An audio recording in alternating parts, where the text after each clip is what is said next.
നമഃശിവായ. ഓം ശ്രീ ഗുരുഭ്യോ നമഃ. അമ്മയുടെ സന്ദേശം. അമ്മയുമായുള്ള സത്സംഗത്തിൽ അമ്മ പറഞ്ഞു, മക്കളെ, ഭക്തി എന്നാൽ ഇടതടവില്ലാതെ ഈശ്വരസ്മരണയാണ്. ഈശ്വരപ്രേമം ഹൃദയത്തിൽ നിറയുമ്പോൾ അതുവരെ അവിടെ കുടികൊണ്ടിരുന്ന സകല വിഷയവാസനകളും കാമനകളും ദുർബലമായിത്തീരുന്നു. മനോമാലിന്യങ്ങളും അകലുന്നു. ഭക്തിയുടെ ഈ അവസ്ഥയിൽ ഭക്തൻ ഈശ്വരനെ അല്ലാതെ മറ്റൊന്നിനെയും ആഗ്രഹിക്കുന്നില്ല. മറ്റൊന്നും അവന് പ്രധാനമല്ല. സുഖമായാലും ദുഃഖമായാലും ഈശ്വരപ്രസാദമായി അതിനെ സ്വീകരിക്കുന്നു. ഏത് ദാരിദ്ര്യത്തിലും അവൻ സംതൃപ്തിയോടെ തന്നെ കഴിയുന്നു. ഇത് പറയുമ്പോൾ അമ്മയൊരു കഥ പറഞ്ഞു.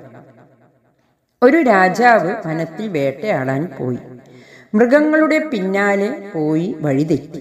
പരിവാരങ്ങളിൽ നിന്ന് അകന്നുപോയി. ഇതിനിടെ ശക്തിയായ മഴ പെയ്യാൻ തുടങ്ങി.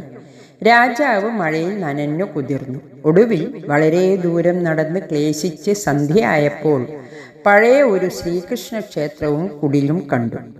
രാജാവ് അവിടേക്ക് ചെന്നു. വൃദ്ധനായ പൂജാരിയും ഭാര്യയുമായിരുന്നു അവിടെ താമസിച്ചിരുന്നത്.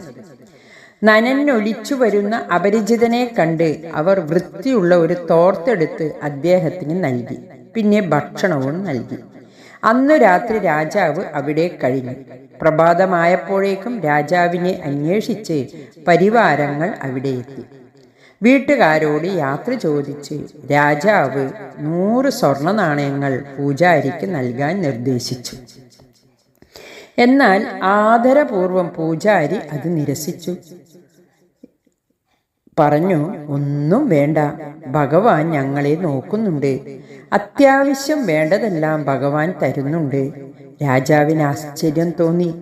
അയാൾ തുടർന്നു, നിങ്ങൾക്ക് 2 പേർക്കും പ്രായമായി. എന്തെങ്കിലും അസുഖം വന്നാലോ? നിങ്ങൾക്കൊരു പുതിയ വീട് പണിത് തരാം. സഹായിക്കാൻ ഒരാളെയും വെക്കാം. എന്നാൽ ആ ദമ്പതിമാർ അതും നിരസിച്ചു. ഞങ്ങൾക്ക് രോഗത്തെക്കുറിച്ച് ചിന്തയില്ല.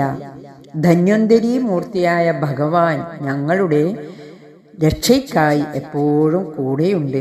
ദരിദ്രരാണെങ്കിലും ആ വൃദ്ധ ദമ്പതിമാരുടെ മുഖത്ത് സംതൃപ്തിയും വിശ്വാസവും തെളിഞ്ഞു നിന്നിരുന്നു. യഥാർത്ഥ ഭക്തന് ത്യാഗവും ലാളിത്യവും സ്വാഭാവികമായി തന്നെ ഉണ്ടാകും. സ്വന്തം താല്പര്യത്തെക്കുറിച്ചോ രക്ഷയെക്കുറിച്ചോ ഭക്തൻ ചിന്തിക്കുന്നേയില്ല. ജീവിതം വെച്ചു നീട്ടുന്ന ദുഃഖങ്ങളും പ്രയാസങ്ങളും സന്തോഷങ്ങളും നേട്ടങ്ങളും എല്ലാം ഭഗവത് പ്രസാദമായി ഭക്തൻ സ്വീകരിക്കുന്നു. അവിടെ പരിഭവമില്ല, പരാതിയില്ല, പ്രതിഷേധമില്ല. അചഞ്ചലമായ വിശ്വാസവും പ്രേമവും മാത്രമേ ഉള്ളൂ. ഓം ശ്രീ ഗുരുഭ്യോ നമഃ. ഹരി ഓം.